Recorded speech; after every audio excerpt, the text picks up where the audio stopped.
All right, so with that, let's go ahead and start to discuss some of these issues I've noted here in the syllabus for tonight. We've been talking about why value. When I say why do we value the value equation, I'm talking about why do we use it to help us make corporate executive decisions. Think about this for a minute. Every decision you make in your company, every decision made by someone below you in the managerial chain or above you in the managerial or ownership chain, every decision affects the company's net operating profit or EBIT. Now, you may not agree with that yet, but I promise you that it's true. It may be a trivial input or a trivial effect on EBIT, operating income, or it may be a major effect on EBIT. But regardless, every decision made in the company, I don't care who the operative is that's making it, affects EBIT. And when it affects EBIT, it affects the value of the company for its stakeholders. So who are the stakeholders to a company? Well, of course, the shareholders. We know that the common shareholders, the preferred stock shareholders, are stakeholders. We know that in the Western sense of capitalism and within Western fiduciary responsibility codes, that the board of directors, who is representing the shareholders to the company's management, the board of directors is responsible to look out for the best interest or the value representation for the equity stakeholders. So that would be common stock stakeholders and preferred stock stakeholders. And that's where it stops in the Western conceptualization of capitalism and in most of the fiduciary responsibilities that we see within our codes, our legal system and such. You might have noticed that sometime over the last year, a number of well-regarded groups, including some executive roundtables and some pundits out of New York, Washington, London, Hong Kong, have begun to broaden this a little bit more, largely because most of the rest of the world looks at stakeholders in a much broader range. In most of the rest of the world, we as employees would be amongst the stakeholder groups. Vendors that supply products to the company would be part of the stakeholder group. Bondholders, those individuals or entities or accounts that have bought some of our debt, the company's debt. Banks, our credit line issuers are all stakeholders. Customers are stakeholders. Even the municipalities or the nation states in which we might exist are considered stakeholders of varying degrees of significance within most of the developed world. But within the Western conceptualization of capitalism, which is predominantly the US, Canada, and Australia, stakeholders are pretty much just the equity shareholders, common stock shareholders and preferred stock shareholders. That said, we can use the valuation equations to not only identify how those changes in operating income that result from decisions made from operatives in the company, how those affect EBIT, but how EBIT affects the valuation equation and how the valuation equation outcomes affect equity stakeholder value and affects debt stakeholder value. What we can't do in the immediacy is we can't see how it affects our customers. We can't see through these equations how it affects the employees. We can't see how it affects the nation state. But we can see by the surplus profits, the surplus operating incomes that the company spins off, what resources it has to reinvest, whether that's reinvest in itself or reinvest in its employees, reinvest in its vendor relationships, reinvest with its customers, in price reductions or innovations, etc. So we can see all of this, excuse me, from within the various valuation discussions and valuation equations that we're going to look at. And tonight, we're primarily going to look at the very foundational elements, which are some of the corporate finance items.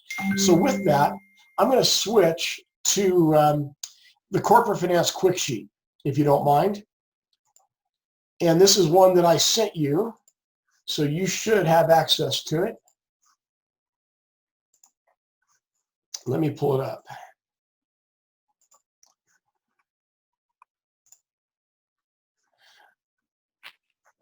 And Casey, you can see a corporate finance quick sheet. Thank you. So this goes on for 3 pages. So I'm not sure how quick the quick sheet is. Hopefully you're able to see this, and you should have a copy of it, and it's in Canvas for you. It's linked to the module for tonight. I'm going to walk through a few of the elements here, and then we'll deal with more of them as we talk about notions of cash flow. I want to go through and I want to find enterprise value on this. I think it's down here. Yeah, it's right here on the third page. So enterprise value right here. So the enterprise value of the company is the valuation or the total value of the company in the market today. You'll find a couple of different interpretations of enterprise value. You'll find a very book value centric interpretation, which is going to be preferred by accountants. You'll find a market value interpretation, which will be preferred by anybody in the investing markets and anybody that's really running the company, not just making decisions based upon antiquity. And when I say that, I'm not casting aspersion on accountants. Some of you probably are accountants, and all of us in this class or just in management, our companies, better have a decent handle on accounting. But accountants deal with artifacts from antiquity. Now, antiquity may simply be yesterday. But from my perspective as a financier, as an investor, that's long enough ago that I almost don't care. I care about tomorrow and I care about today. Yeah, yesterday and last year and maybe the period of time, the decade or whatever it is before that, certainly helped inform today and it helps inform tomorrow. But more importantly, I want to know what today and tomorrow's numbers are because those are the ones that help determine a value. If enterprise value is the same thing as the company's valuation, and it is also the same thing as the total estimated value of the company. So when we deal with some of the valuation models and metrics that we're going to deal with in the coming weeks, when we estimate the value of a company, what we've estimated is enterprise value. So let's assume for a moment that we've used some complex equation, the likes of which I'll show you later on. Some complex equation to find the estimated value of the company. If we then take that number and substitute it for enterprise value on the left-hand side of the equal sign of this equation, then we can perhaps find some of the values on the right-hand side, maybe something like the market cap of the common stock or the market cap of the preferred. We can find them if we don't know them. Now, obviously, with one equation, we can only find one unknown. If we have more than one equation, and sometimes we will, we'll find more than one unknown.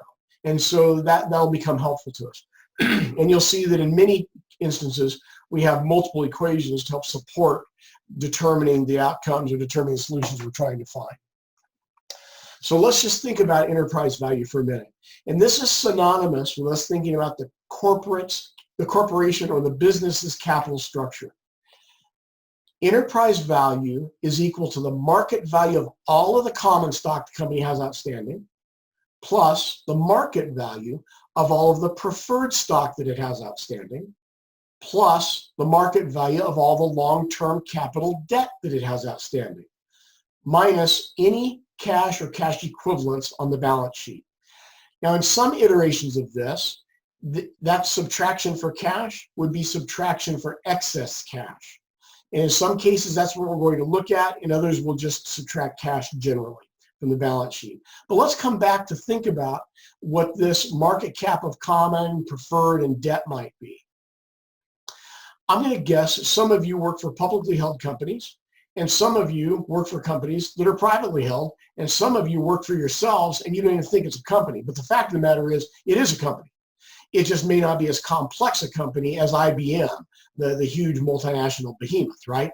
It's still, even a sole proprietorship or a partnership or you and your partner or spouse, doing something in the garage, those are all companies. And they all have enterprise values. In fact, the value of an asset, and a company is simply a complex asset, the value of an asset is the time discounted expected future cash flows of that asset. I want to say that again, it's terribly important. The value of any asset is the future expected cash flows from that asset discounted for rate and time. So it almost doesn't matter to me whether the company was profitable last year. It matters to me whether it'll be profitable in the future. It almost doesn't matter to me what the company's discount rate might have been, which is an agglomeration of a number of things that we'll get to in another discussion. But it almost doesn't matter to me what the discount rate might have been a year ago or yesterday or 3 years ago. It matters what it is today. And I'm not clairvoyant enough to know what it's going to be in the future. So I calculate it for today, and I use that as its discount rate. And then I also have to recognize that all assets, no matter how healthy or robust they might be, spin off a cash flow in perpetuity. Now you're listening to me say that. And yeah, I said all assets spin off a cash flow in perpetuity. That means forever. There's no end to it. And you're thinking about this is saying you're out of your mind, or wondering if maybe the oxygen in the room that I'm in is getting a little constrained, and I promise you that it's not. You can understand this. Let's assume that Casey and I put together a printing company, and we went out and bought 5 printing presses. And those printing presses, we spent more than a little bit of money on, and every year we're being able to depreciate those such that at some point in time, probably within the next 10 years, we've completely depreciated them on the balance sheet of the company. Well, again, the balance sheet, it's a financial statement. It's begat by accountants. It's used by financiers and other managers, but it represents historical values. I almost couldn't care less because now it's 15 years down the road. And as it turns out, the printing presses we bought were some A.B. Dick printing presses. And those things never give up as long as you maintain them well and as long as you upgrade them or update them to the extent that you can. Oh, they may become obsolete. They may become so antiquated that it's not efficient to use them. It may not even be cost effective to use them, but they never give up. So you can always print material that you can then sell to some customer who wanted to buy it from you or have you print it. You can always print them with an A.B. Dick press, even 15 years or 25 years after you bought the thing. But now, unfortunately, I made some lousy decisions in the company, and we went under. The company went bankrupt. And so we're now selling off our assets, our remaining assets, for scrap metal in this case. Well, I think that once it goes to scrap metal, our printing press no longer has any cash flow it's going to deliver to us, Casey. But we got some money when we sold it off for scrap metal, right? Well, how was it determined how much to pay us for that? Well, the determination was if you take this thing, take it apart, melt this down, repurpose that, you sell it off as, we've done this in scrap metal. One of these pieces is going to be sold off to somebody that needs a used piece on an A.B. Dick 360 or A.B. Dick printing press. Somebody else needs to use the steel ingot that is created from the melting process and going to create an anvil or a car or a new printing press or something from which cash flows are going to be generated. It never goes away. We might have to think about physical assets as existing in perpetuity. Probably not in the same form that we invested in them. But unless we're going to start talking about black holes existing everywhere around us, I'm going to have to admit, and you probably will also if you're going to be rational, that all matter exists, including when it's matter embodied in our company, our buildings, our technology, our property, plant, and equipment, even when it's matter embodied within us as workers who are human capital to the company. So let's separate out human capital on the balance sheet or in the company's capital structure a little bit, because we're not allowed to have human capital on the balance sheet. Do any of you remember why we're not allowed to have human capital on the balance sheet? Because we did away with slavery in 1865. That's why we don't have human capital on the balance sheet anymore. We are not just operatives or assets walking around within this functioning asset that we call a company. But you can see the remnant of our value as pieces of human capital. And I can say human capital without thinking I'm being an unfeeling capitalist jerk. It's just a recognition that we add value to the company based upon the efficiency or the effectiveness of our production. That's it. And it's a type of value that doesn't show up on the balance sheet expressly because we don't buy these assets. We might contract with them, but even that typically doesn't show up on the balance sheet until we recognize that it's the productivity of our employees, ourselves as capital assets, human capital assets, that create the surplus profits that represents the retained earnings, that represents the accumulated retained earnings, that ultimately we reinvest to increase our cash flow. And our cash flow, our future cash flow, discounted for rate and time today, informs the value of our asset. If it sounds like I'm starting to talk a little bit in circles, I am, because these things are all highly interconnected in what I'll think of as some circle, not circular logic, because I don't think it's circular logic, but some circle, some embodied whole, if you will. So let me take just a second and break for us here with that thought. I'll give you a chance to unmute your systems if you'd like to. You don't have to. But I want to give people an opportunity to ask a question or two.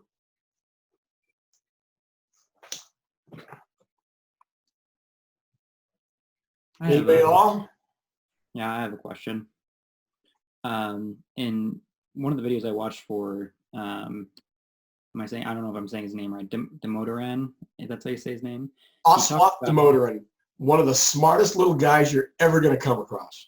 Well, he's really fun to listen to. Yeah. It's really, really easy to listen to him. But he talked for a minute, he kind of threw out, because you're talking about enterprise value, and he makes a point at one part in his kind of story that he's telling and explaining about trying to make a story and get numbers behind valuations, is he mentions how important it is that you don't confuse the price of a company with the value of a company. And I wonder how important that is to what we're going to be learning in this class and trying to make that distinction. That's an excellent point. So we will actually look at two different model forms, Casey, or two different types of model forms when we think about estimating value. One of those is going to be from a discounted cash flow scenario. Another will be a market-based multiple. When we use market-based multiples, we're effectively pricing something and we're comparing it to the market in which it transacts to identify what the market price is based on some comparable metrics. No different than when you value a house. The appraiser comes out, wants to know how many bedrooms, how many square feet, what's the lot size, what's the age, and then looks at other properties not unlike it in the area and comes up based on these comps with the value or price of your house. Now, sometimes we know markets undervalue things. When the real estate market was in shambles in 2008 and 2009, the value of my house might have been $500,000, but I'd needed an intercession from heaven for somebody to pay me more than $300,000 for it, perhaps. So recognize that the market values things, and we call that price. When we value something based on what it's going to give to us as stakeholders, we identify its value. And price and value may be very different. Now, in some cases, they'll be the same. And if we recognize that the markets use the same inputs, they will be the same. But markets and decision makers don't always use the same inputs. We know that. All you have to do is look at the stock market today, with the Dow having closed down 3,000 points today. Some of you recognize this is heavily a reaction. Some of you also recognize that this is the realization that there is declining productivity during this period of disruption, and that's going to affect net incomes. It's going to affect cash flow. It affects both the value and the price of some of these assets. But that effect may be very temporary on the price, and so that's what we see in the stock markets. That's what we may have seen in the real estate markets, and it may not be all that effective on the value. What other questions might we have? Kang, I see that you're there, and Ryan, any questions? No, I'm good for now, Rick. Stevie, Salman? Okay, well, in that case, let's go ahead and move on. So we're going to start to talk about notions of cash flow. And that is about as oddly worded a phrase as you're going to come across. And so I'm going to start to look at cash flow using both the quick sheet that I've given you And then I might add some numbers to it. So kind of bear with me here. And I want to share the, I want to share this with you again. You're looking at the quick sheet still, right? Okay. So when I say notions of cash flow, I'm going to be talking about those items in the income statement and off of the income statement that will be inputs to something called free cash flow. Free cash flow is the champion of all cash flows in the company. It's the cash flow the company has as a result of its operating income and the capital decisions made by its management. It's the cash flow the company has available to the stakeholders. Now, it may be that the management of the company made some decisions with that cash flow before they earned it, such that it's already committed out, in which case it's no longer part of the free cash flow. That would be part of the committed cash flow. And there's not a separate delineation here. It's just that many of our cash flows, like operating income, we have things to do with some of those other than just add them all to free cash flow. So we're going to look at EBIT. We'll take a look at, EBITDA. Excuse me. We'll look at something called NOPLAT, and then briefly NOPAT, and then we'll talk about taxable income, net income, and finally we'll talk about free cash flow. And that's where we'll wrap up our discussion tonight, is talking about free cash flow. And then I will show you some of the assignments coming at you, and show you where they are on Canvas, show you some of the things to be paying attention to. And that'll conclude our time together. I don't have a good sense at the moment what nights we're likely to take the entirety of our 3 hours, or what nights we're only going to take an hour and a half, largely because I've never done this class in a forum where I don't have lots of questions being peppered at me. And I'm concerned that we don't have many, and I'm assuming that you're expecting to rely upon the video recording. I already see that more than half of the people that were on the video when we started are not on the video now.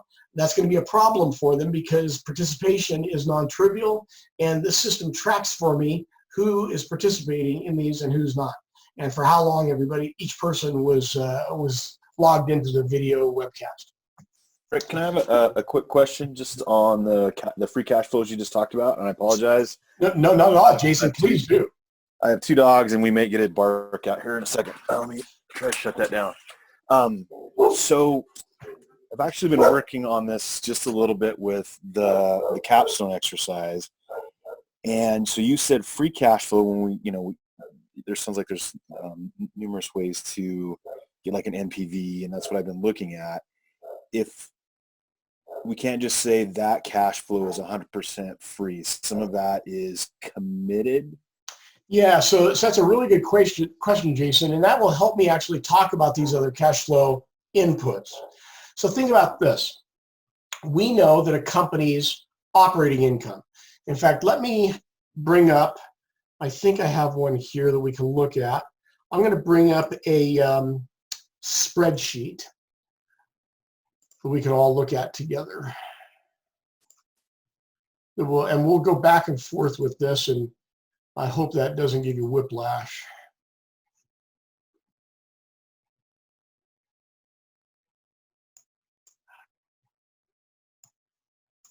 I guess the reason I asked that is because that was, as I worked through the problem, and it's a feasibility study of sorts, cash flow provides, you can see there's cash flow, but I'm also thinking that is going in support of the whole idea of what I'm working, or what this company is working on. And so I guess Yeah, so Jason, what you're going to see is that you use the term net present value. The net present value is the value of the company's cash flows discounted for rate and time minus what it costs them to invest in the asset. That becomes the net present value. Well, the cash flows then are a critical input to that, and cash flows begin with revenue. So here, I think you're able to see a spreadsheet for a company by the name of Mira Dravana Enterprises. Casey, can you see it? Good. So as we come down here, we have revenues, of course, and you're going to find in this course and in many others, we would be substituting the term revenue and the term sales as though they're synonymous, because in fact they are. So a company's revenue might come from product sales, or it might come from consulting income. Well, you're going to ask, well, how is consulting income sales? Well, if I'm a consultant, it is sales because I sold my time to some company for a particular purpose for a particular period of time. I see something coming through my window as a glare. Let me deal with it for a second.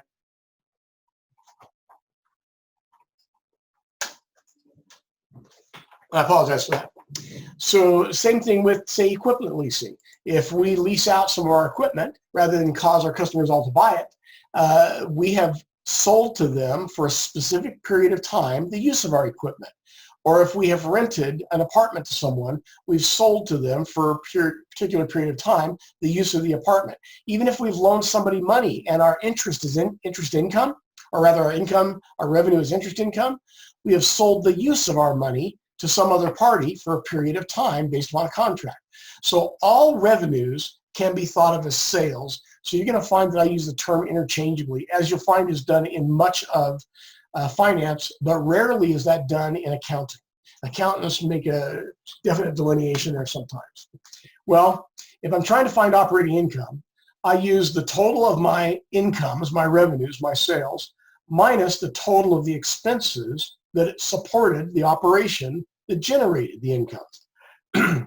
There's an input here that confuses some people, and that input is depreciation. Hopefully you realize that depreciation is not a cash expense. So Stevie is never going to write a check for depreciation. At least I hope not. If you are going to write one, Stevie, give it to me. Nobody else is going to need it, and I will cash it quickly. You may never see me again, but I will cash it quickly, okay? So depreciation, how is that really even an expense? How can we think about it as something relevant to a cash flow? Well, it's part of operating income because depreciation is the accounting entry where we transfer the asset from the balance sheet as we use it up by time, by utility, etc., and we transfer it onto the income statement. You might remember that when Casey and I put that company together, we bought the printing presses. We didn't get to expense those printing presses. We had to capitalize them. So they didn't reduce our taxable income that year. We had to just bite the bullet and pay taxes on whatever money we'd made that helped us pay for this. But every year, as we're using those printing presses up, and we're depreciating them, and that is an expense on the balance or expense on the income statement that helps recognize that we did have that expense and we're transferring it effectively from the balance sheet to the income statement. So that's why it's part of operating income. EBIT is critical. It's referred to as operating income. And we might separate out our company into various operations. So I might be able to separate out the product sales part of the company from the subscription and fee part from the service and repairs part. Now, in this case, I haven't done that, of course, but if I've got a highly detailed set of income statements, I might be able to look at each of these separately. In this case, I'm doing this for simplicity's sake. I'm just giving us a variety of income categories, revenue categories, and a variety of expense categories, but I'm saying that they all conspire on this operating income, or EBIT, and EBIT stands for earnings before interest and taxes. Earnings before interest and taxes, which is why on the income statement, EBIT, or operating income, comes before interest and comes before taxes. So the next input to free cash flow is EBITDA. That's earnings before interest, tax, depreciation, and amortization. And in this class, we will consider depreciation to be synonymous with depreciation and amortization. I don't think I'd give you any actual examples of amortization, but recognize that depreciation and amortization are both forms of depreciation. Do any of you know the difference between them? Amortization is not the kind of amortization you have on a loan, your mortgage, auto loan, student loan, whatever it might be, where we think about amortization as paying off some of the principal at the same time we're paying off some of the interest. That's not the kind of amortization we're talking about. Amortization in this case is the depreciation of a non-tangible asset. So I acquire a piece of technology from Salmon, and it comes to me on a floppy disk. It doesn't even come to me on a floppy disk anymore. It comes to me through some digits on my network, right? It shows up on my hard drive if I download it there. Otherwise, it lives in the cloud.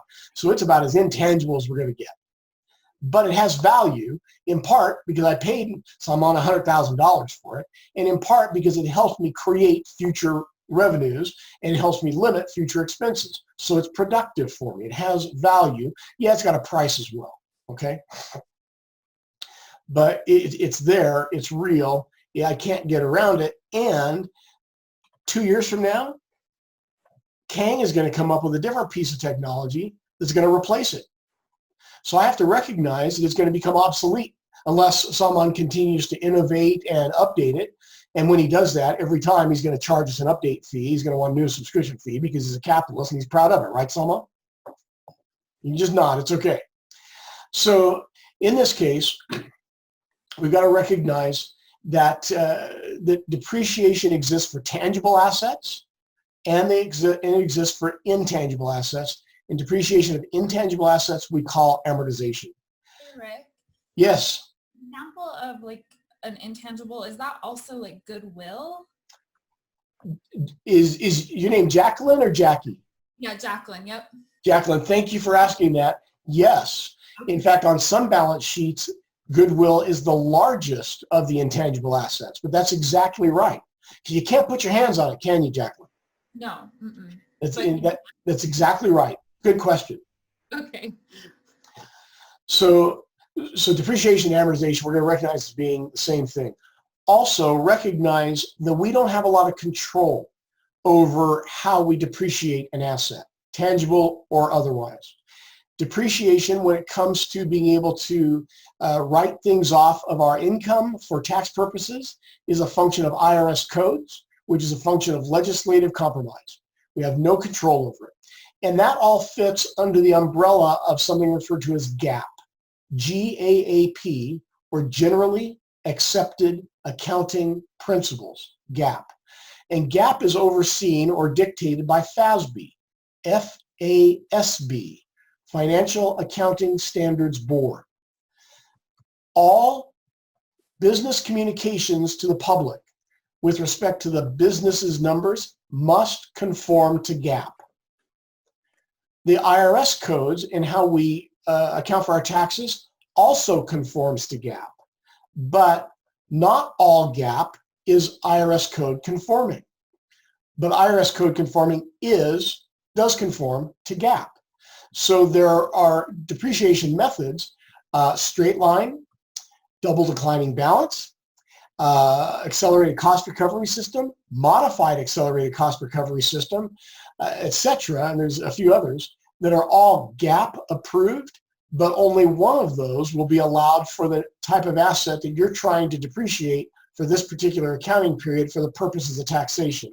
And that's going to be dictated by a form and a table from the IRS based upon when you acquired the asset and how they wanted it accounted for at that period of time. So that's EBIT and that's EBITDA. Let me take us back to the quick sheet. Notice that as I look at free cash flow as an equation, I've got it here somewhere, right there.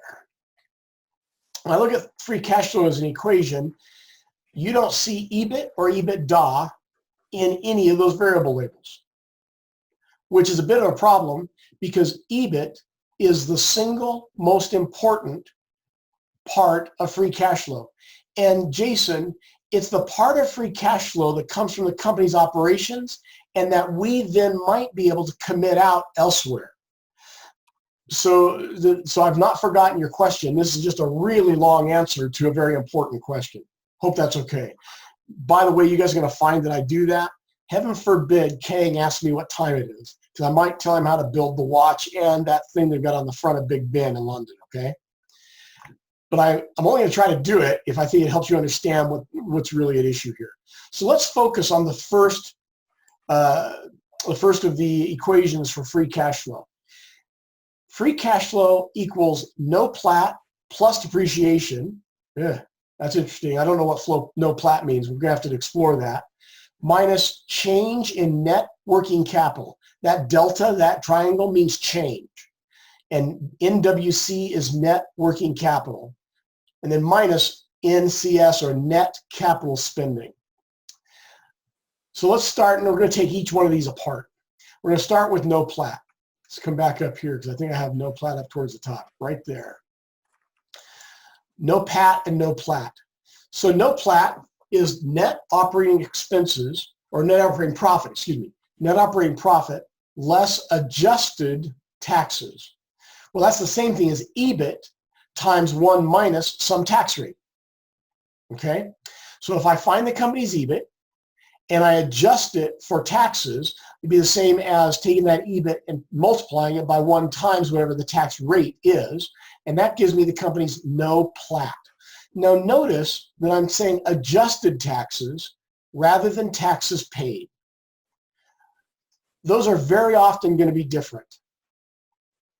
Jason, any idea why taxes paid might be different than some tax rate that would come off of a tax schedule?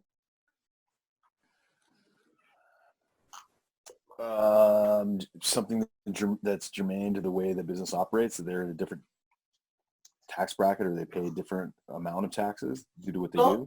You're partially right. Which of you knows, or do any of you know, what the current corporate and state federal tax rates are as of January 1st, 2018? Is it 35? It's not anymore, Salman. It's less than that now. There was a major tax change that took place at that point, but prior to that date, it was in the range of 35%, depending upon how much the income was. It might have been as little as 15%. It might have been as high as 38%, but it was 34, 35 for most businesses. January 1st, 2018, a tax legislation went into effect that created a flat tax for all businesses. And that flat tax is applied to every dollar of business income, and it's equal to 21% federal, and most states have a 5% state income tax for corporations or businesses. In Utah, it's 4.95%. That's close enough to 5% for me for this discussion.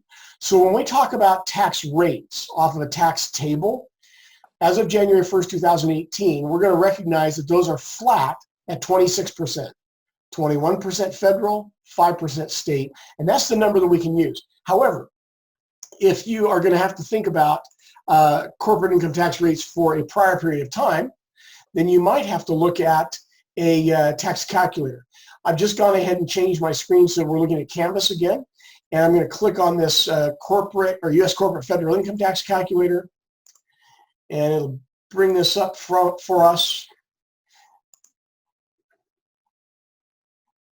Hopefully there it is.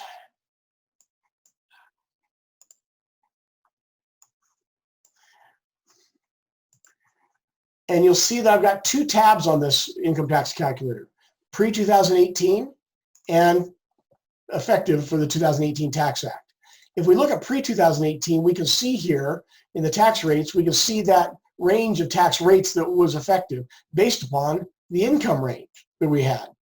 And if you ever need to use this calculator, and by the way, you're going to, all you need to do is put into it the tax rate you're wanting to use for the state.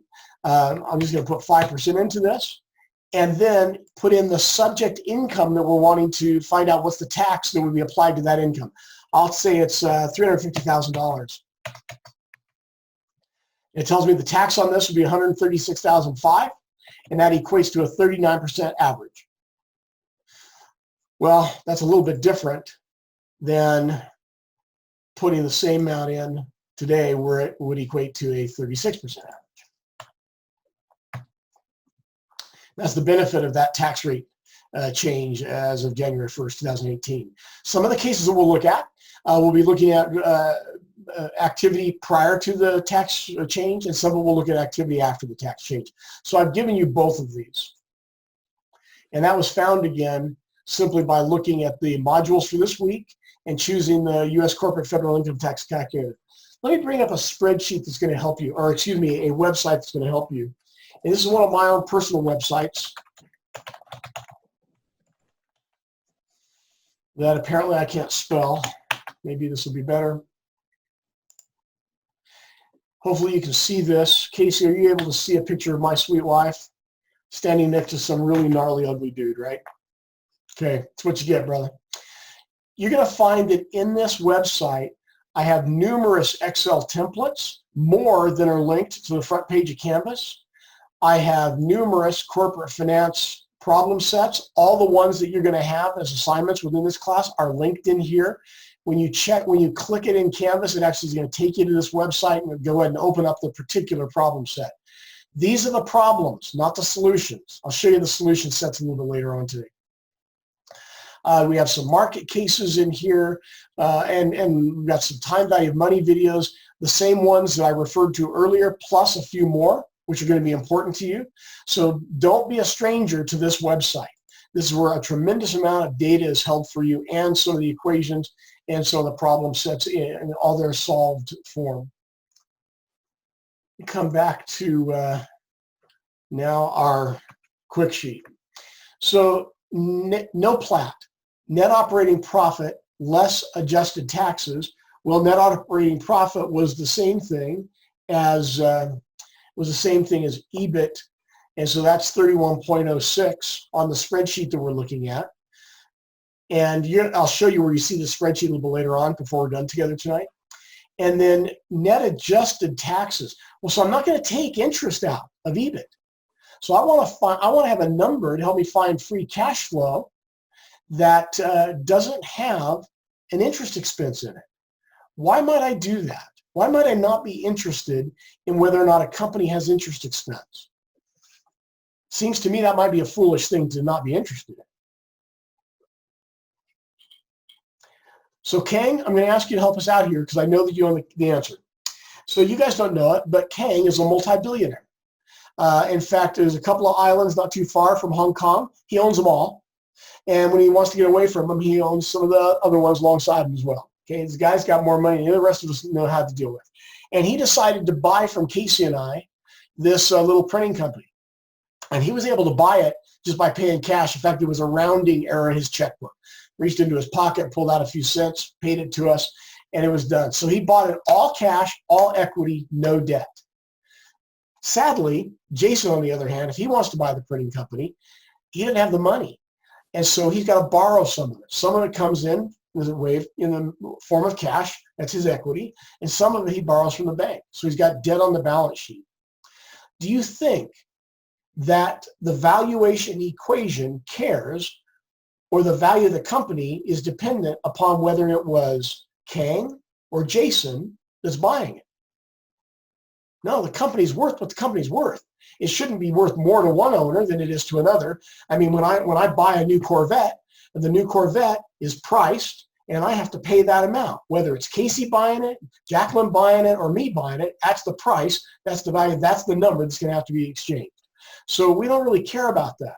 So in the valuation discussion, we're going to remove from the inputs any effect of the owners that are acquiring the asset, or maybe the owners that currently own the asset, because that effect is a discretionary choice on their part based upon how they chose to capitalize the asset. Let's bring this to a local level a bit easier. In my company, I needed to buy a new truck to go from warehouse to warehouse and deliver to some of my biggest customers, pick up from some of my most important vendors. And so I go ahead, and in my company, I go ahead and I go down to Jerry Signer. I give him 5% down because that's all the money I've got. And I drive away with the truck and a great big truck payment with General Motors Acceptance Corporation, GMAC, which I think is now GM Credit or something like that. Maybe it's still GMAC. However, Salman, he came in, bought the same exact truck.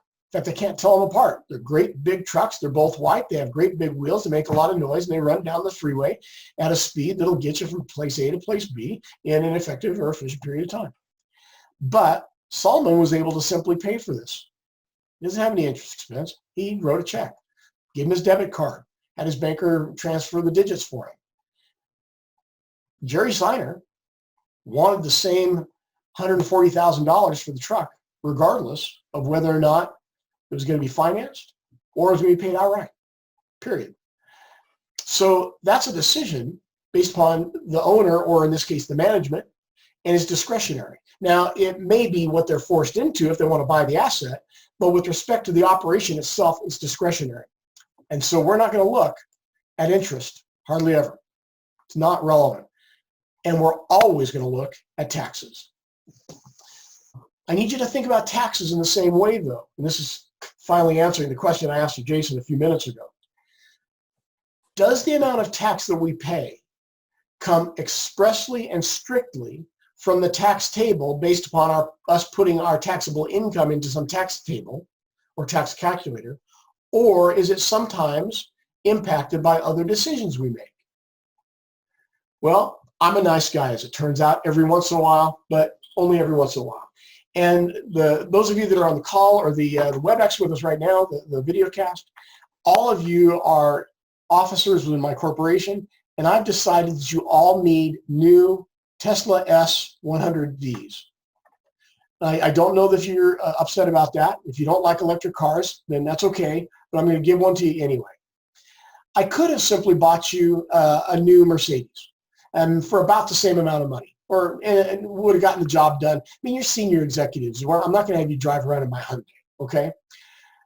And you're going to get the job done just as well in the Mercedes as you're going to in the Tesla for about the same dollar price. But what does the Tesla bring with it that the Mercedes does not with respect to taxes? Casey? You get a tax break, right? Because nice big fat tax credit, right? Nice big tax credit.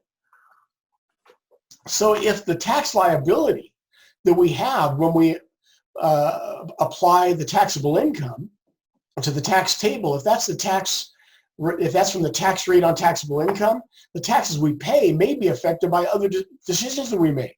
Like, I bought you guys all Teslas and got that tax credit. Or Salman's responsible for all of our warehouses, and he runs that entire part of our company, and we spent each year $2 million on electric utilities. And he had the smart idea to put solar panels on the roof, the flat roofs of all of these warehouses out towards Wendover, where the sun shines almost all the time. Well, we paid a lot of money for that, right? And when we did so, we not only got a reduction in our utility bills because we're consuming our own electric energy created by the sun and our solar panels now, but we also got some great big honking tax credits.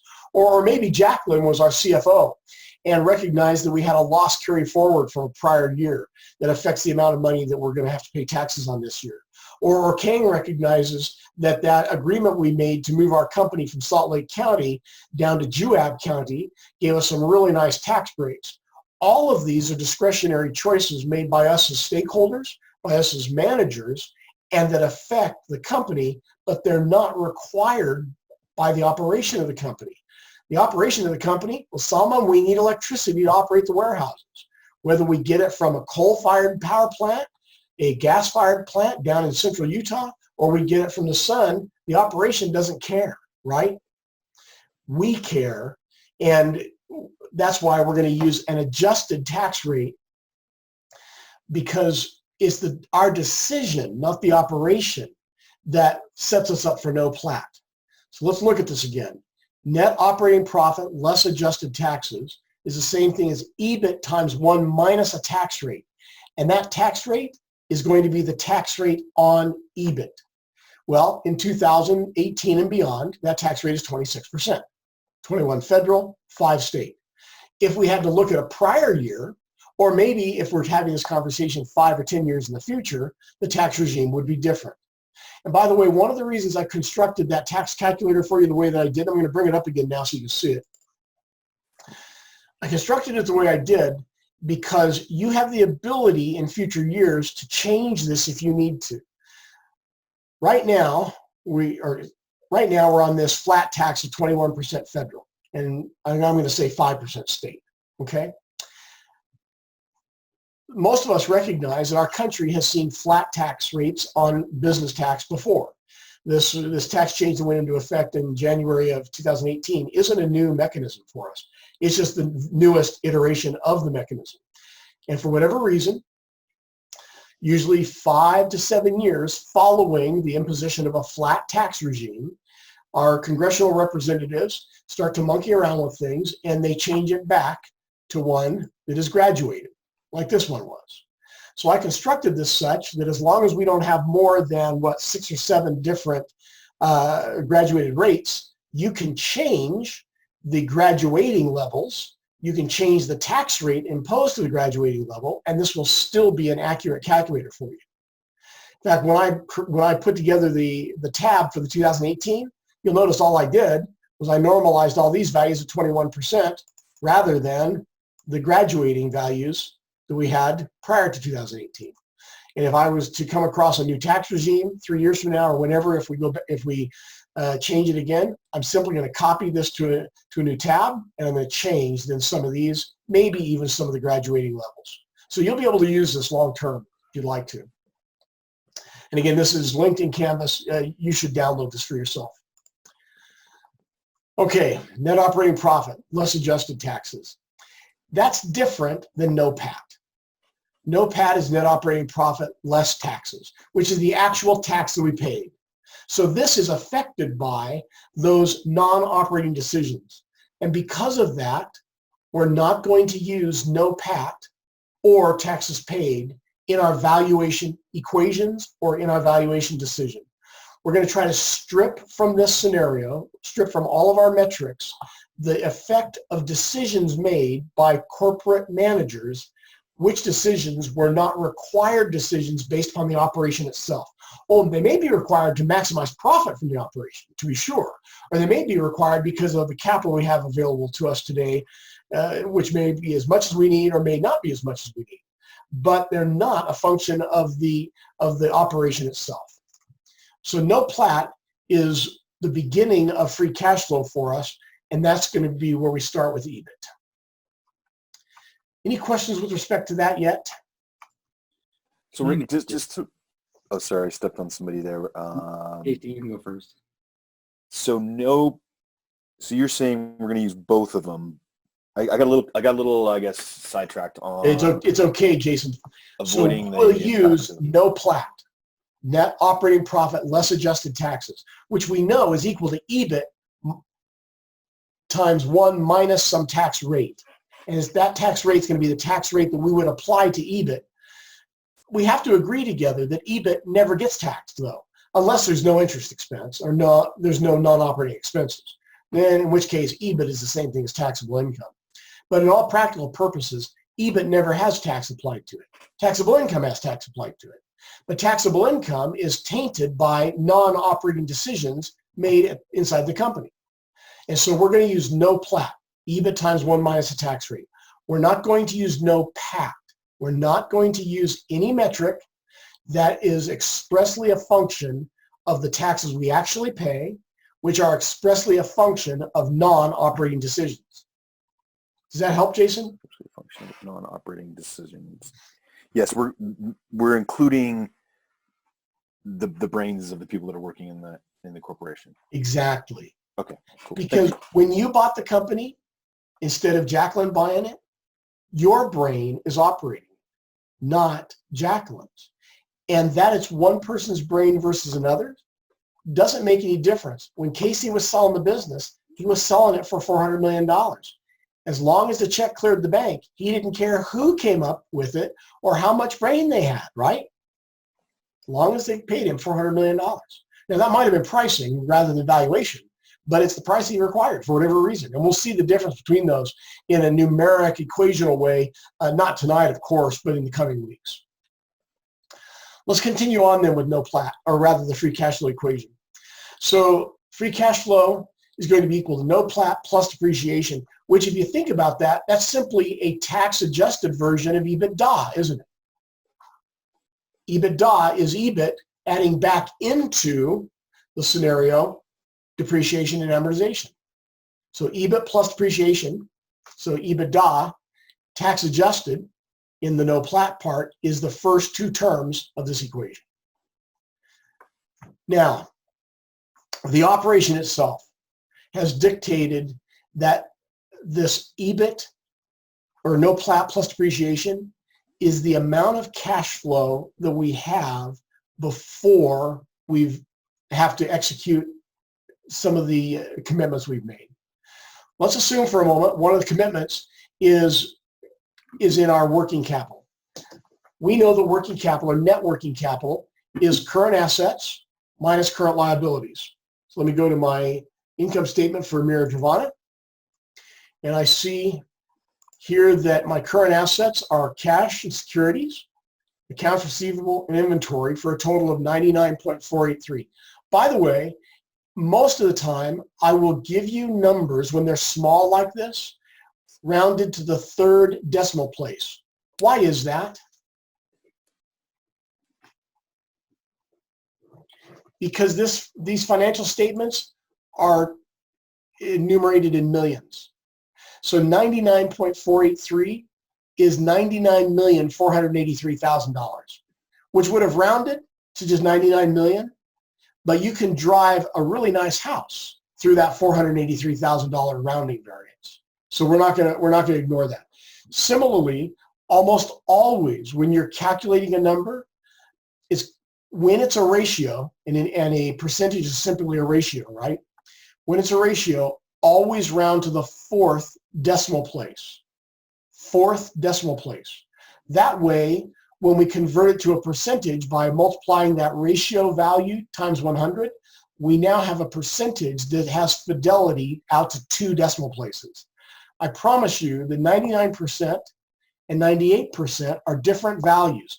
Oh, they're imperceptibly different when we're dealing with a dollar, right? But when we're dealing with $3,250,000,000, the difference between 98.51 and 99% is huge. It's measured in the many millions of dollars.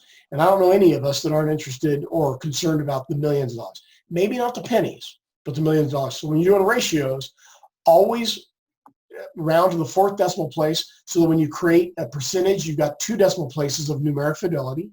And when we're using big numbers like these in millions, you're going to find that I almost always will have these numbers out to the third decimal place. You don't necessarily have to when you're calculating if I have it, but most of the time we will. So net working capital. Current assets minus current liabilities. It's as simple as that.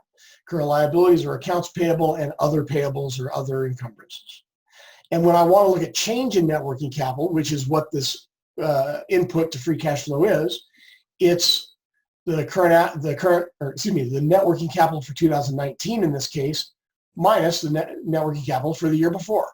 That tells me the change in a dollar value. I'm not looking for proportional change. I'm not looking for percentage change. I want to know the change in the dollar value. So as I come down here, you'll see that in this particular case, I show both the net working capitals, and then I show the change in net working capital. And this would be an input to my free cash flow equation, just as I've got over here no plat, just as I've got depreciation up here in the income statement. Where's it at? Right here. Okay. Any questions about no plat plus depreciation minus change in net working capital? Can you just zip down those real quick again, Rick? I'm sorry, just so I can take a look at them. The net working You capital bet. and the change. You know, you're actually going to do an assignment on these, Jason. Okay. That and if you're not comfortable with them yet, in between the utility of that quick sheet that we've got and the assignments you're going to do, you'll become comfortable with them because you're going to replicate in its entirety this particular spreadsheet. You don't have to capture this right now. I'm actually going to give you a spreadsheet copy that has the values alone, none of the equations. And you're going to give it back to me with all the formula embedded in it. So I can see that you know where the numbers come from. That's going to be one of your assignments for this coming week. But you can see the numbers here, and those are some of our inputs. So let's go back to this equation now. I guess I want to know why change in net working capital is important to free cash flow. Any ideas as to why that might be?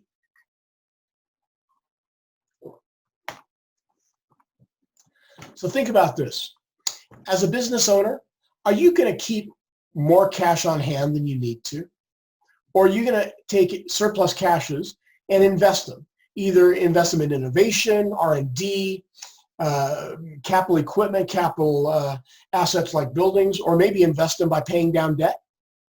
Yeah, you're never going to keep cash on the balance sheet that you don't need.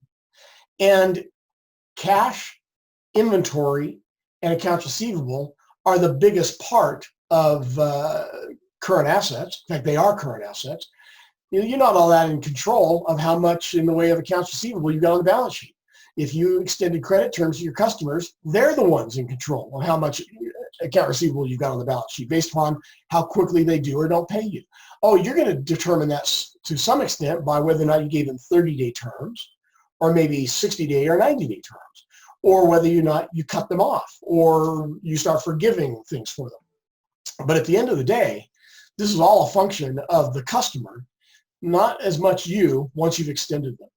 It's a little bit the same with inventory. I don't know any company that wants to bring in inventory that's more than they need. If your company, like a grocer, when it's perishable, that's the kiss of death, right? Because a few days later, that produce simply has to be thrown away, or that meat product simply has to be thrown away. But that's only because its deterioration or depletion process is organic and rapid.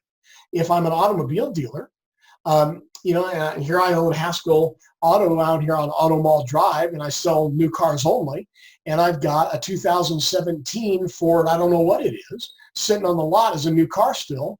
Well, apparently I didn't need that inventory. For whatever reason, it didn't get bought from me. It still hasn't been bought from me. I've been discounting it to the max. I wouldn't have this problem had I not bought too much inventory. I only bring in the inventory I think I need.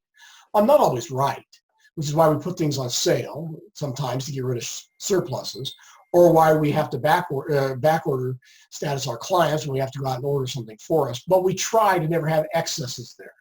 Same thing with accounts payable on the liability side. I never have bills outstanding that I don't need to have outstanding. I want to make sure that my suppliers are as well cared for as my customers. Because if my suppliers aren't around tomorrow, I can't supply my customers, and I'm in trouble. Casey's utility company might be a supplier to me, but I'm a supplier to Jacqueline as she consumes the product or service that the company creates. So we take care of customers and we take care of suppliers. And that's not something you hear in business often as you should. But think about it.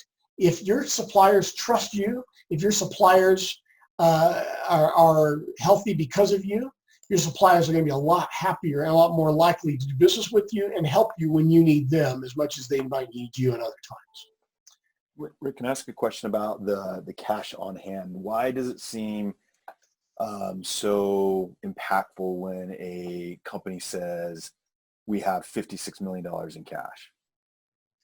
Because Jason, that's a lot of money. Yeah, well, I know that, but when, I don't know, I guess I'm speaking for my own company, like when Biogen goes down and, the world is falling apart, they always kind of seem to caveat something, doesn't have to be Biogen, well, we have this much in cash.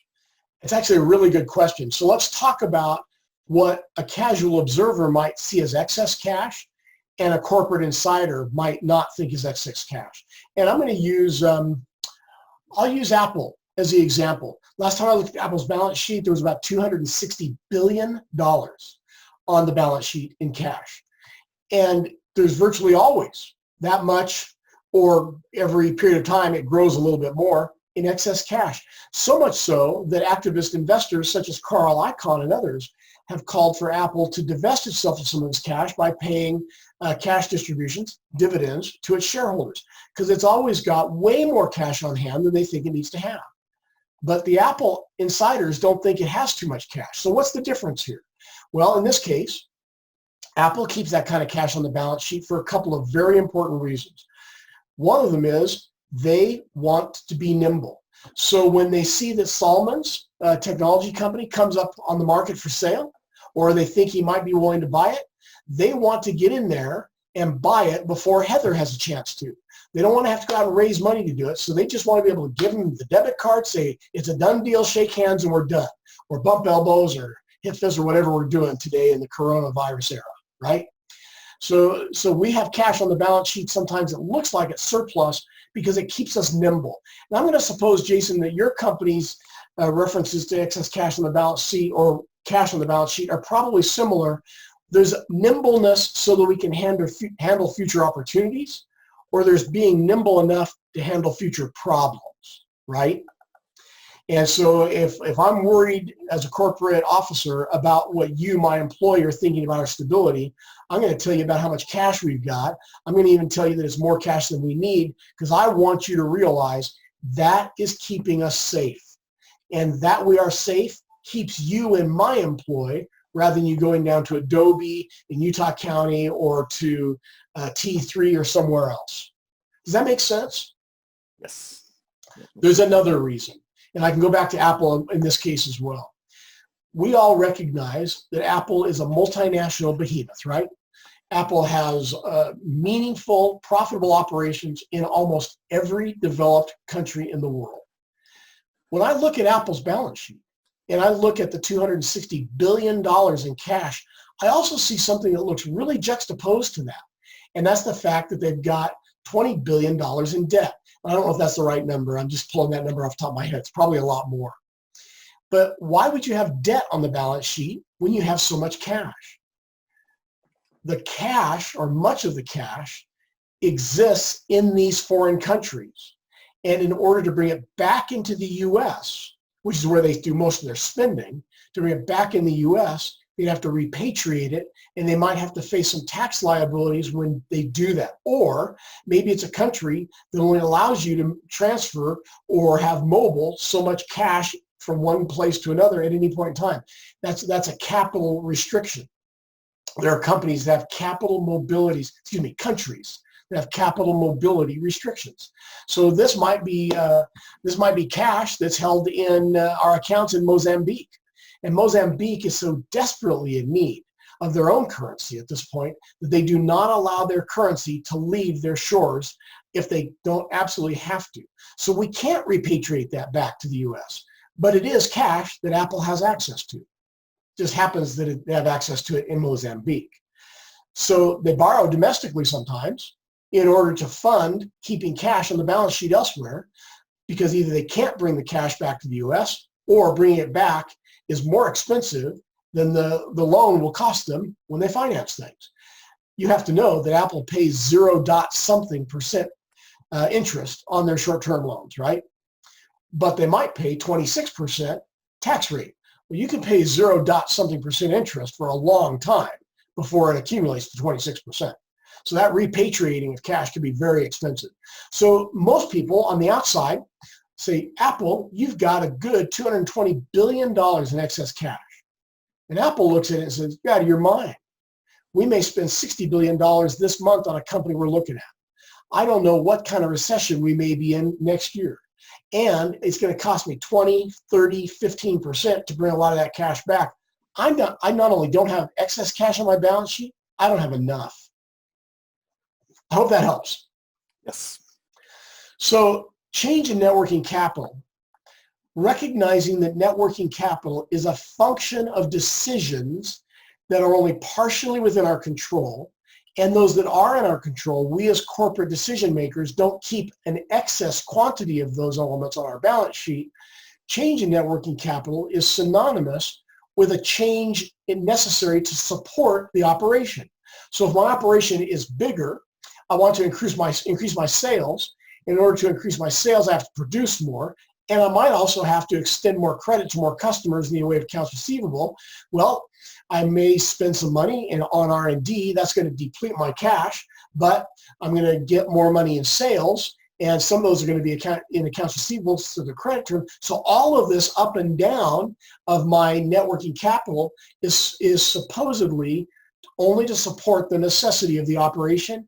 And we're going to accept in this class, and for these purposes, the change in net working capital is a function of the operation, not discretionary management decisions. Now, what's net capital spending? Well, net capital spending is not altogether different in terms of how we will justify it than change in net working capital. Net capital spending, so right down here, equals the fixed assets from one period of time minus the fixed assets from the prior period, that's change, plus depreciation. Let's go back to that income statement and look at this for a minute. So my net capital spending here, I've got 68.59 in fixed assets. These would be my tangible assets and some intangibles. These would be operating assets. So 68.59 for 2019 minus 53.7 for 2018. So that'd be my change in fixed assets. But I'm going to add depreciation to this. Why would I be adding depreciation? Why would I not just take the one minus the other and recognize that as the change?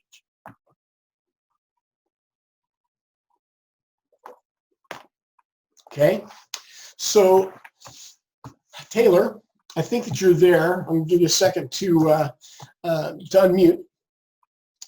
When we put, you're the CFO of the company, by the way, and you're over all those accountants that run around in those offices and this week are working from home. When you gave me the balance sheet and told me there was $68.59 million of assets on the balance sheet, had that dollar value already been depreciated or not? Let's see. No, it wouldn't, because it comes out in the operating expenses. Well, that's an interesting way of looking at it, and I know exactly why you took that tack. But technically, before this 68.59 went on the balance sheet, it was depreciated.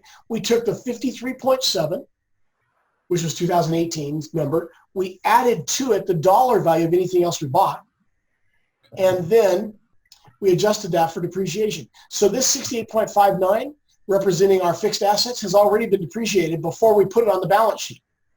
Okay. And since it was already depreciated, in order to think about the actual money we spent, the net capital spending, we've got to adjust it back. So net capital spending is a fixed asset from time one, in this case 2019, minus the fixed assets from time zero. That gives us our basic change.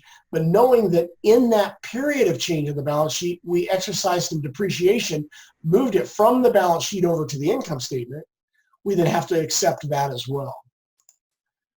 Which then takes us to this whole equation for free cash flow. But I've got three equations. Are they the same or are they different?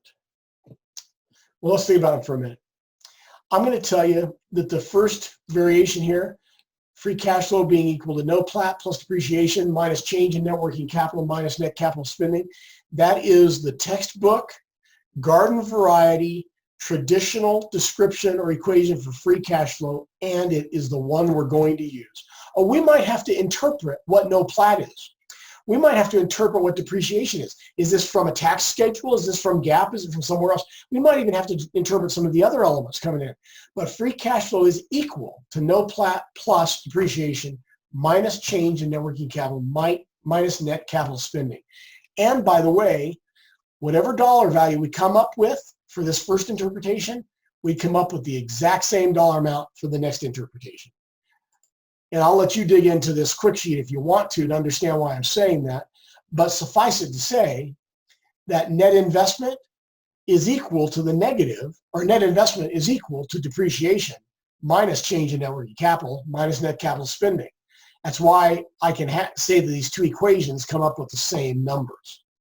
I can take this second equation and substitute instead of a net investment, I can simply subtract depreciation and add net change in net working capital and net capital spending. I get the exact same number. Okay. What number do we use for depreciation, since both of those have changes involved in them? Great question. So Jason, the number that we always will use when we're trying to determine a particular year's free cash flow is depreciation from that year. So we only use the depreciation for a particular year when we're trying to find its free cash flow. I would use the 2019. If I'm trying to find it for 2019, I'd use 2018's if I was trying to find free cash flow for 2018. But in that case, I'd also have to have all these numbers for 2017 as well, so I can find the changes, right? Okay. Thank you. Good question. In fact, the rest of you at some point will thank Jason for asking that, because almost everybody makes an error at some point with respect to that. Okay, well, let's come down here. I've got free cash flow somewhere here. And you can see that I've got it structured the exact same way. And I've got two different equations, happen to equal each other, and they come up with the same value. And I'll come back to look at this in a second. In fact, actually, I'll just open this one up now. Oh, I can't because it's the values only. Let me come to this. This one is live, same numbers, but it actually has the equations in it.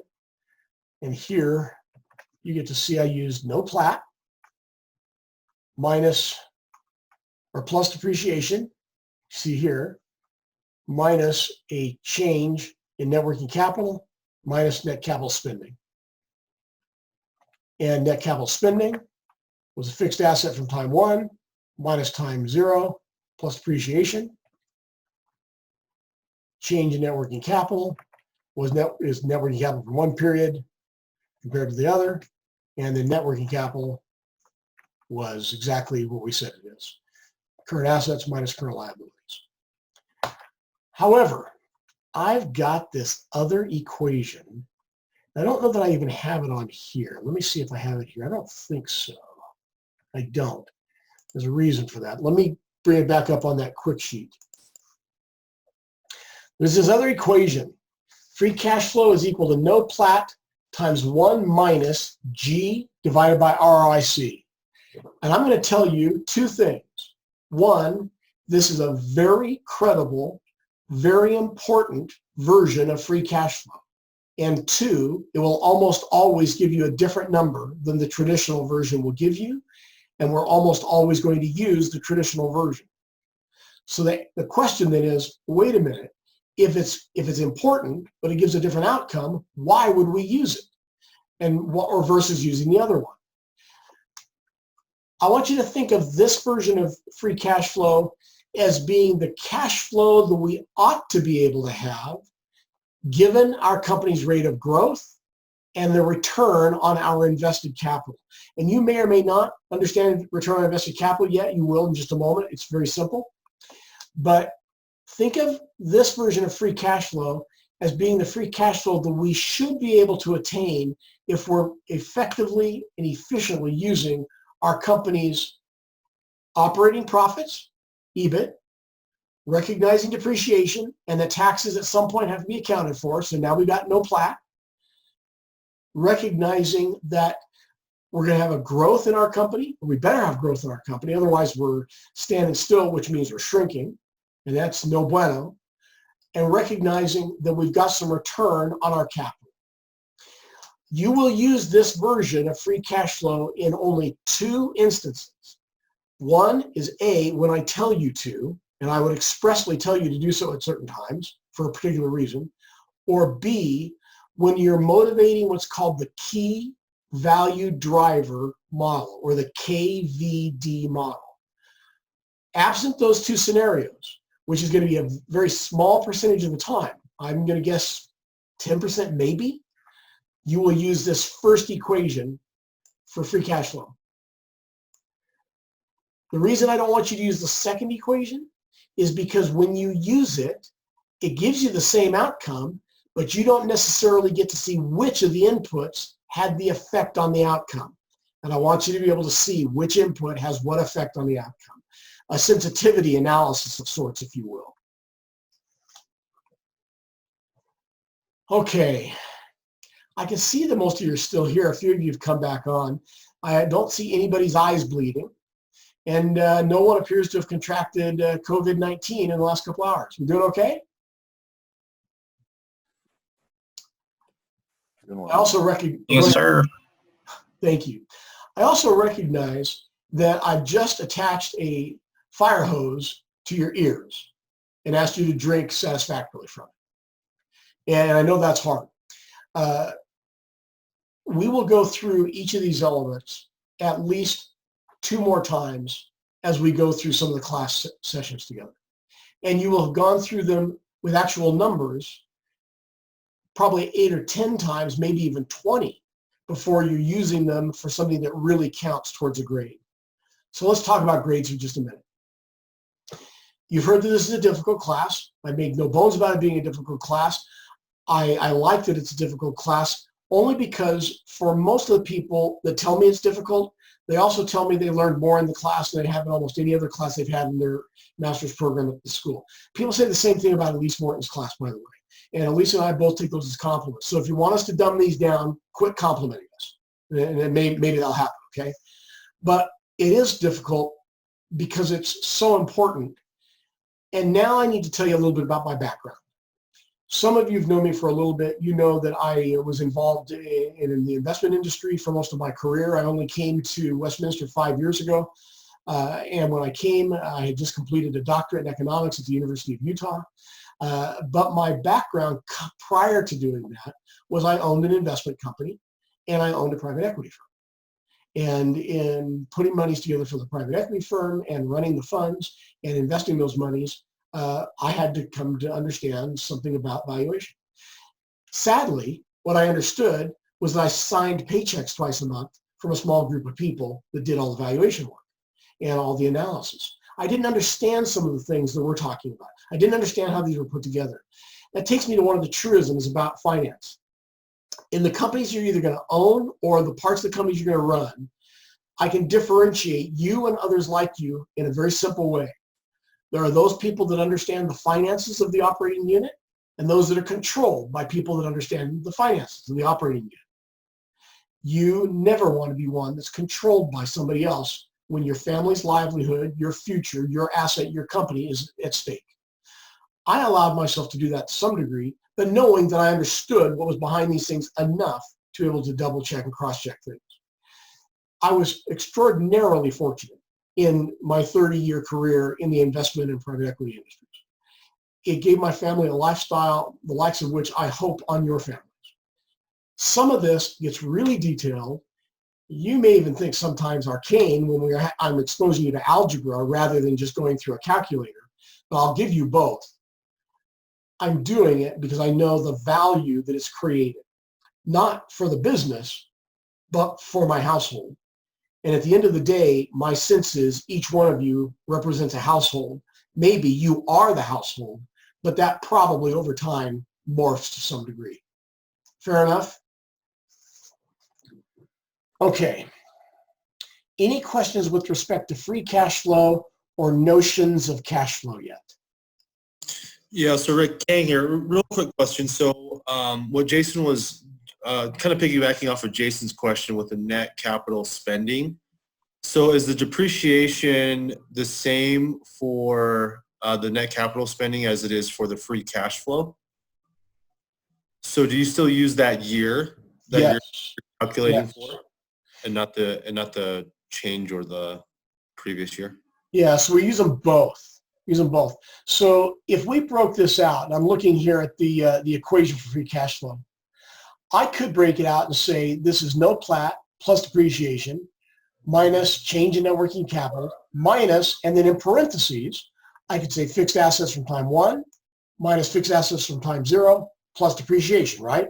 Because that's what net capital spending is. So I could extend this and substitute that FA1 minus FA0 plus depreciation for net capital spending, in which case it looks like I've added depreciation and then I've done it again. Almost looks like I've double added it. Or if you're pretty quick at algebra, you'll realize I added it only to take it away. Well, I did. So the question is, why did I do it? Because we start with EBIT. I had to get to know plat through EBIT. And if that's what I was using, I had to put depreciation back to get to a cash flow because depreciation is a non-cash expenditure. I also had to adjust for it again in net capital spending. Let's assume for a minute that our company had $150 in fixed assets at the end of 2018. So $150 at the end of 2018.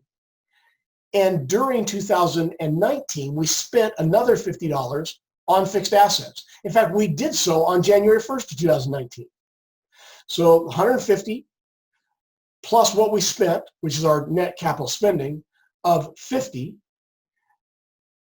then tells me what the fixed assets were, plus the amount of money we added to them. But I now get to depreciate those assets before I put them on the balance sheet again.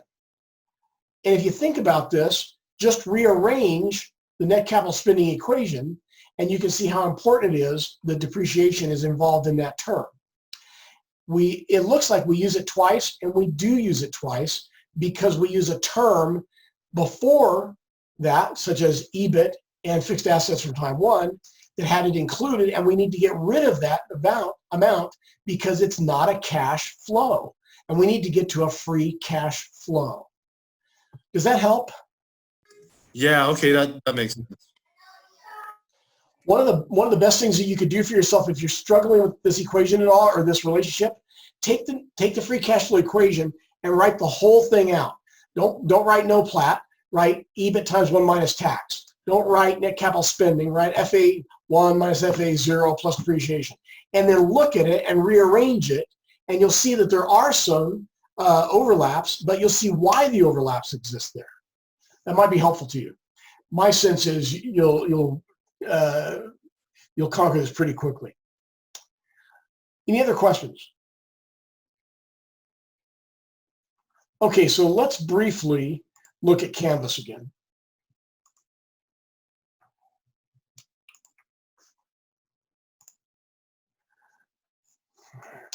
So each time we've got a module, you'll see the last few entries in the module are assignments. And you'll also see those in Canvas. You'll see that the syllabus, you'll see at the end of each week, I've got the problem sets or the quizzes or the homeworks, whatever is due. So let's look at these for a second. We're going to take a look at the math of value creation as a problem set. We're going to look at the demoter in video, and then we'll look at an assignment that we'll impose next week. So as we look at this, so the demoter in video, some of you have already done this. And the demoter in video assignment is such that I have posted 4 different videos from a little character by the name of Aswath Damodaran, who is one of the smartest guys you're ever going to come across. He is the guru of asset valuation modeling. I've been fortunate to run into him 3 times. One of those occasions, just had breakfast with him. Another occasion, he stood up in a room full of crowded economists and defended something I was saying at the podium, and I couldn't decide whether I should faint or cry. And the other time was just in a big conference. But the guy's got it going on. Because of that, we will rely on a lot of his work. He has some extraordinarily valuable websites out there with more free information with respect to these kinds of metrics than you could ever use, and I have borrowed generously from many of them and brought them into Canvas and with permission from his company. He's a professor of finance at NYU, the Stern School of Business at NYU. So this assignment is watch any one of these videos. And then there's a couple of questions to answer. And if you've already seen them, I don't want you to give up or anything here, but there's a couple of questions. And once you've watched the video, I want you to answer the questions. And when you answer the questions, then you'll get points for having done so. Okay? The other assignment is this math of value creation. The math of value creation is just one of a series of problem sets. You'll see that every one of them, I have both the solution and the problem. Let me open up the problem.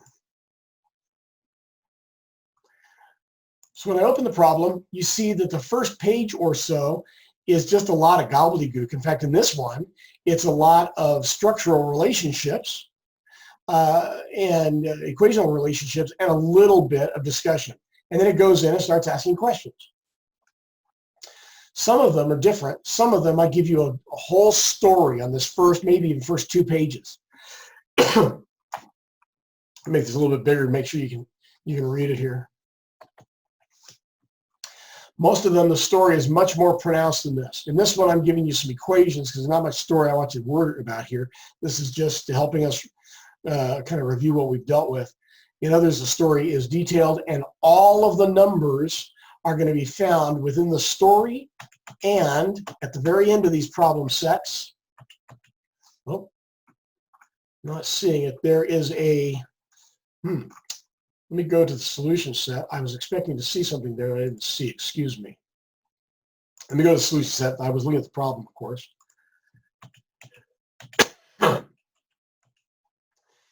So now it has the questions plus a simplified set of income statement and balance sheet. So every problem set is a Word document. And at the end of virtually all of them, for some reason this one was the exception, I'll fix that. At the end of virtually all of them is an income statement and a balance sheet. Okay? Any question about how you can access these problem sets or how you access solutions in the assignment? When you turn these assignments in, I want you to open up the Word document for the problem.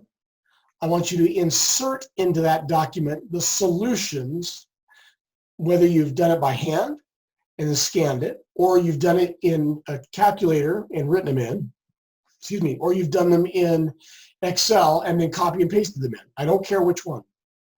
If you're going to use Excel, please go ahead and give me the Word document for the submission and give me the Excel sheet that you're using, just in case you have a problem with some of your numbers and I want to help you figure out why you have the problem, okay? Don't simply open up the solution and copy it into the problems. If you do that, it's instant gratification and long-term pain because grades on transcripts are persistent, okay? All of these can be found within that richardhaskell.net site I took you to. They're all available. Let me go to one more real quick here. I want to go to the first of the Excel assignments, which you'll start on, well, you start on it now if you want to. I don't technically assign it until next week, and it's due the week after. So all of these that you see assigned this week, you'll see the due dates of the next week, okay? This assignment should be pretty familiar to you because this is Mir Dravana, the company that we've just been crawling through for the last while together. And here are all the numbers. And here are all those relationships I was looking at. And your responsibility is to replicate this just exactly as it says in here in the instructions, to replicate it exactly. Now, I make that easier for you by giving you this Excel file that I'm clicking on.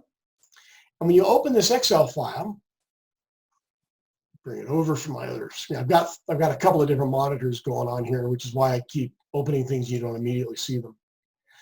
When you see this in this Excel file that you open up, you're going to see that some of the fields are shaded. Those are the fields that require you to calculate things. The fields that are not shaded are the ones in which you're going to have to put original input. Well, I'm not making you do the original input because I figured that if you can read 7.780, you can type 7.780 into a cell, right?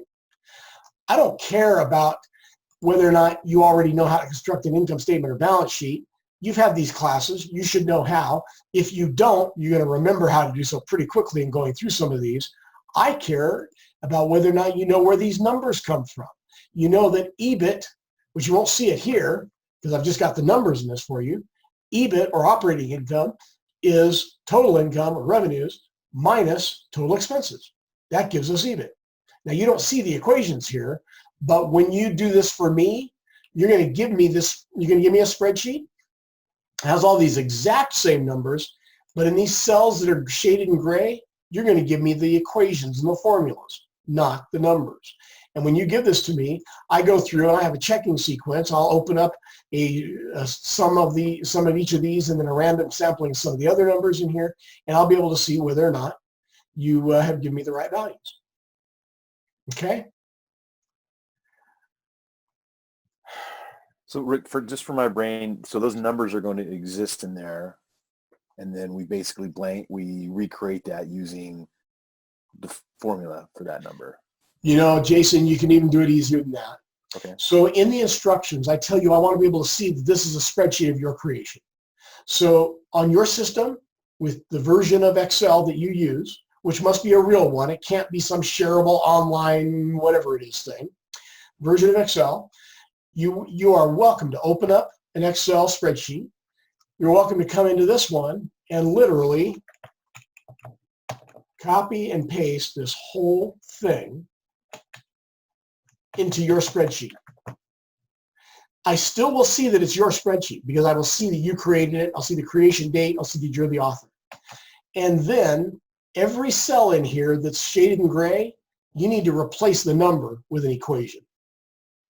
And every one of these, you can find the equations in that corporate finance quick sheet. With the possible, well, you couldn't, right today, you wouldn't be able to find these, or you might find them, you wouldn't know how to deal with them because we haven't gone over them yet. This is why this is an assignment that I issue in a future week. Next week, we'll go through some of the metrics that we haven't gone through this week that will help you flesh the rest of this out. You're welcome to start this whenever you like, of course. Any questions about the ground we've covered today?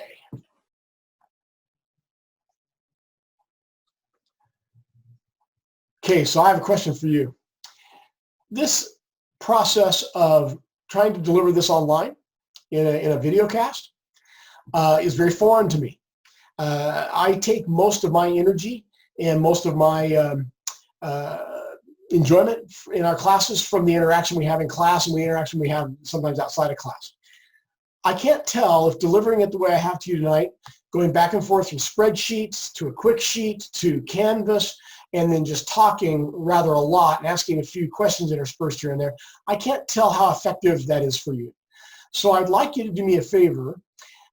Shoot me a real quick message through WhatsApp, since you're all supposed to be using it, and you can message me through WhatsApp individually. You don't have to message me for the whole class to see. Send me a message through WhatsApp and let me know if this delivery method is working for you or if we need to change it. We don't have a lot of options as to what to change it to.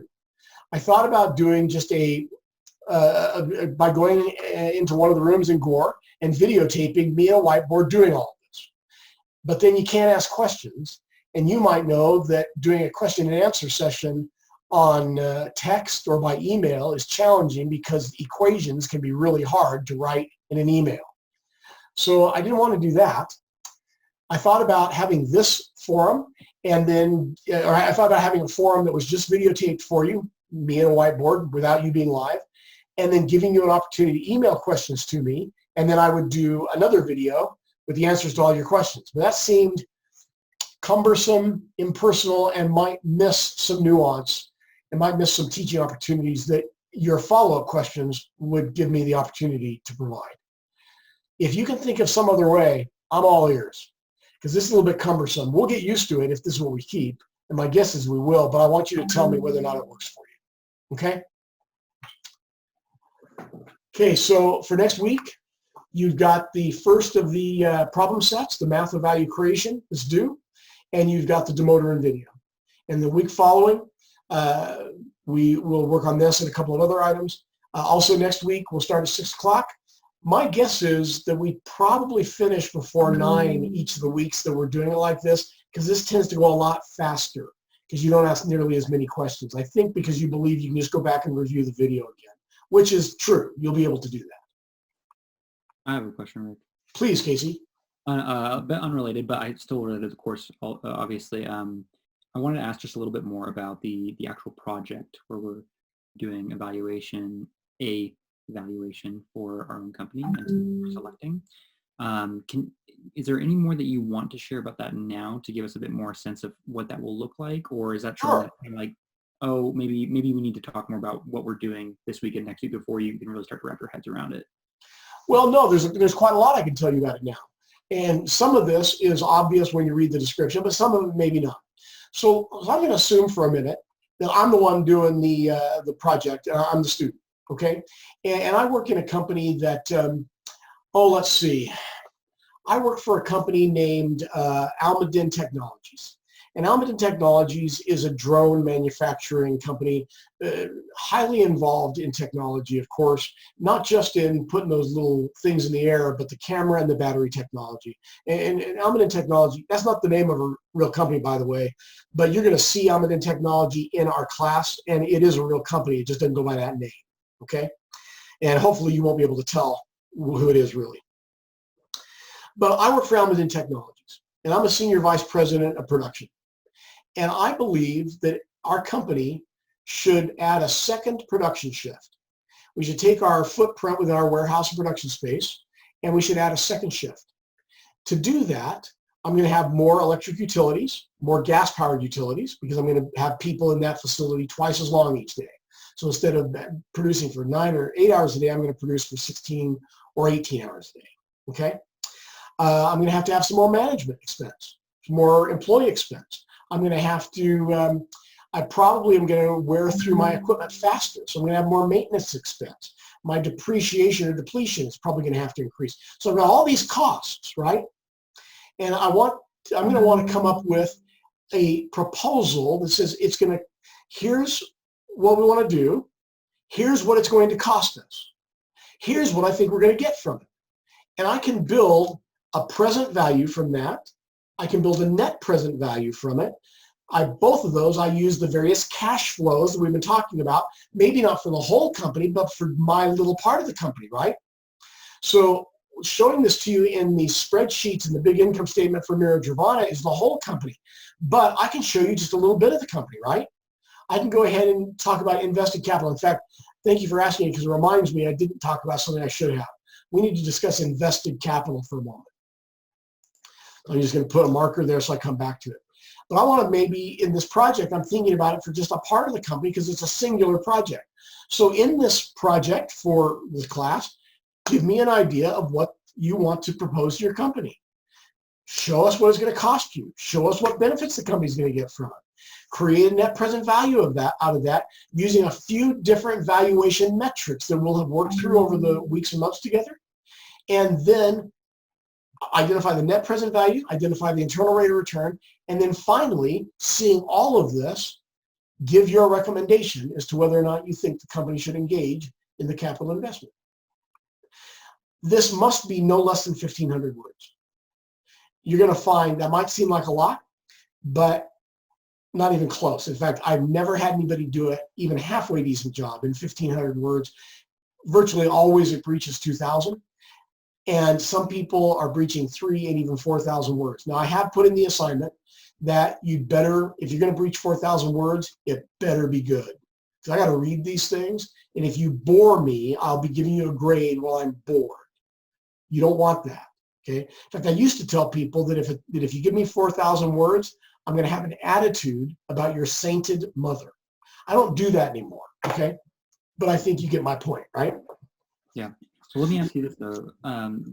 Does the company literally need to be the company that we work for right now, or can it be a company that has publicly available balance sheets and income statements that we could then extrapolate ideas on what we think that they should do?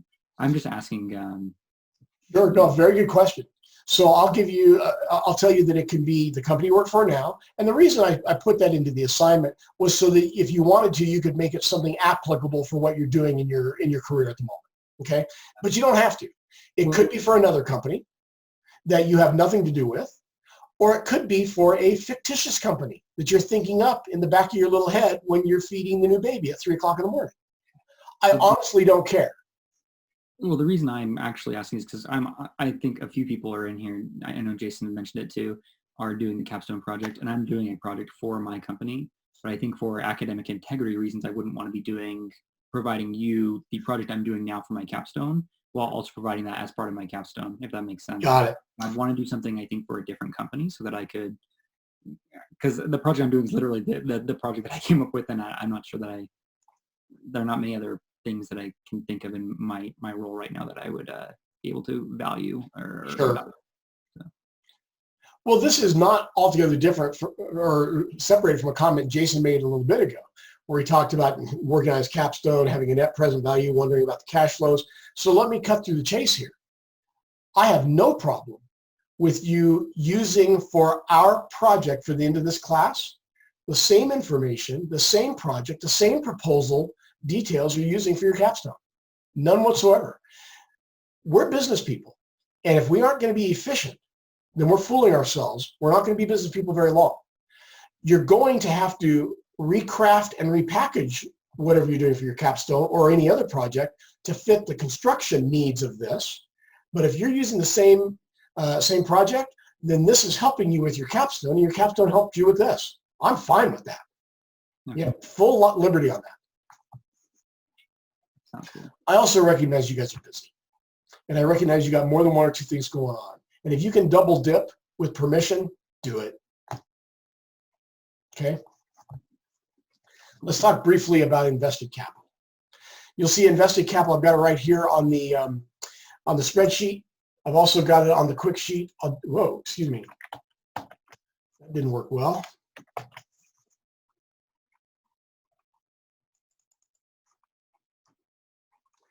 And you're going to see that I've got invested capital in two different equations.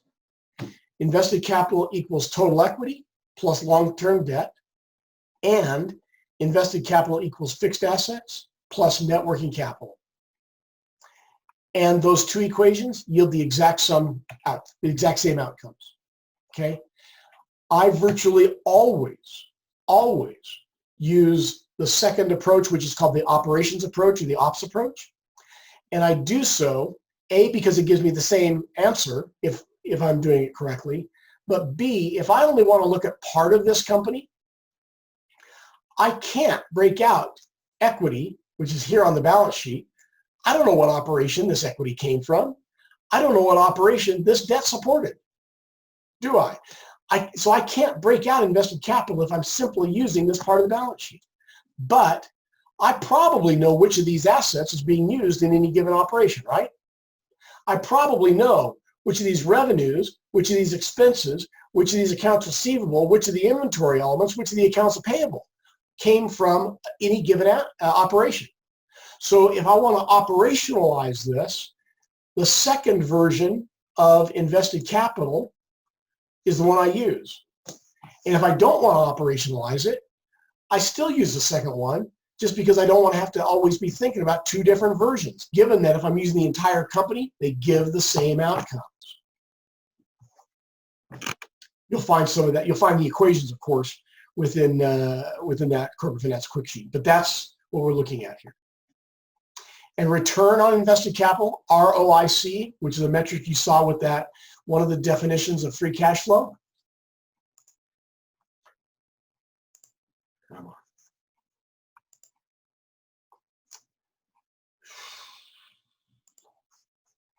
ROIC, which I think is right up here, is no plat divided by invested capital.